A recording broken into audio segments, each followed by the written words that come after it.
Hi everyone, Dr. Jay Mehta here from Mumbai. In today's video, we'll answer a very basic question. How much time to lie down after having intercourse? संबंध रखने के बाद में कितने समय तक female partner को लेटा रहना चाहिए? बहुत कॉमन क्वेश्चन है, बहुत पेशेंट्स पूछते हैं. इस चीज को समझाने के लिए I just draw something to understand कि आपके लिए जानना क्या इंपॉर्टेंट है. देखिए, ये रहता है फीमेल बॉडी का वजाइना. ऑलराइट, वजाइना के ऊपर जो पार्ट आता है इसे हम बोलते हैं यूट्रस. ऐसा रहता है हर लेडी में, लाइंग डाउन पोजीशन में. जब कभी भी कोई सोया रहता है तो ऐसा रहता है.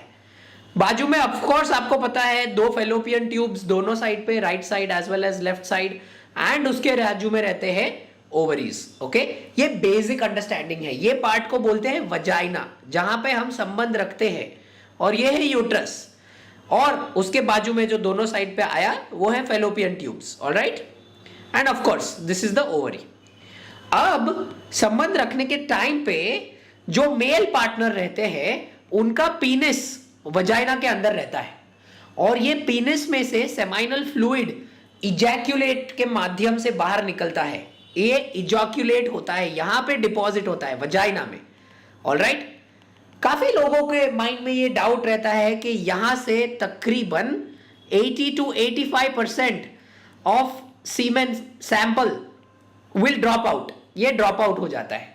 ये चीज एकदम नॉर्मल है. As soon as you finish intercourse around 80 to 85% of the sample will drop out, and that is absolutely normal. इसमें आपको कोई टेंशन लेने की जरूरत नहीं है. ओके, आपको जानना ये है कि ये जो अप्रोक्सीमेटली 10 से 15% सैंपल अंदर छूट गया ना यहां पे, उसका क्या होता है. देखिए, ये सैंपल में मिलियंस, करोड़ों स्पर्म्स रहते हैं. ये स्पर्म्स धीरे धीरे धीरे करके ऊपर क्रॉस करके करके करके करके करके करके करके करके यूट्रस के अंदर जाते हैं. यूट्रस के अंदर जाने के बाद में फेलोपियन ट्यूब में दोनों साइड को, स्पर्म्स को नहीं पता रहता है कि एग या जो ओवम रहता है वो कौन से साइड पे रहेगा, तो स्पर्म तो दोनों साइड में जाते हैं. पर इसको टाइम कितना लगता है?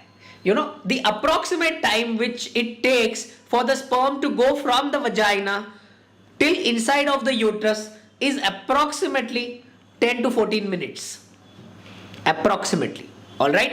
तो अगर कोई आपको ये क्वेश्चन पूछे कि कितने टाइम तक आपको लाई डाउन करना चाहिए, तो इसका बेसिक आंसर ऐसा कुछ भी नहीं है. मैं आपको इसका आंसर दूंगा, पर प्रैक्टिकल सिचुएशंस, एकदम प्रैक्टिकल लाइफ सिचुएशंस के लिए हम लोगों को बोलते हैं that after intercourse, after ejaculation, you must lie down for approximately 10 minutes.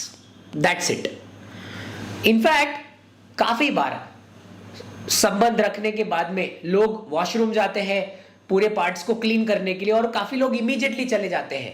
You know, even if you go and use the washroom immediately, even if you clean it immediately, तो भी बहुत सारे ऐसे स्पर्म्स रहते हैं जो ऊपर पहुंच गए रहते हैं. ऐसे बहुत स्पर्म रहते हैं जो 1 मिनट के अंदर, 2 मिनट के अंदर, 3-4 मिनट के अंदर ही ऊपर पहुंच जाएंगे.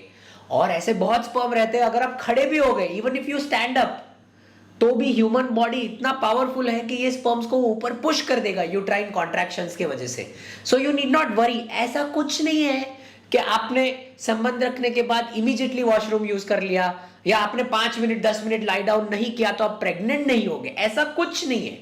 But for couples who are planning for fertility, specially जो लोग फर्टाइल डेज में प्रेगनेंसी का प्लानिंग कर रहे हैं and who are doing a serious effort to become pregnant, they should consider to lie down for 10 minutes. ये एक बहुत रफ प्रैक्टिकल एस्टिमेट हम हमारे पेशेंट्स को बताते हैं. मैं वापस रिपीट करता हूं, if you don't lie down it doesn't matter, it does not mean कि आप प्रेग्नेंट नहीं होंगे. पर अगर आपको बहुत सेफ खेलना है then 10 minutes is something which you must remember. And please don't worry about this. ये 80 to 85% of sperm sample will drop out. It is absolutely normal.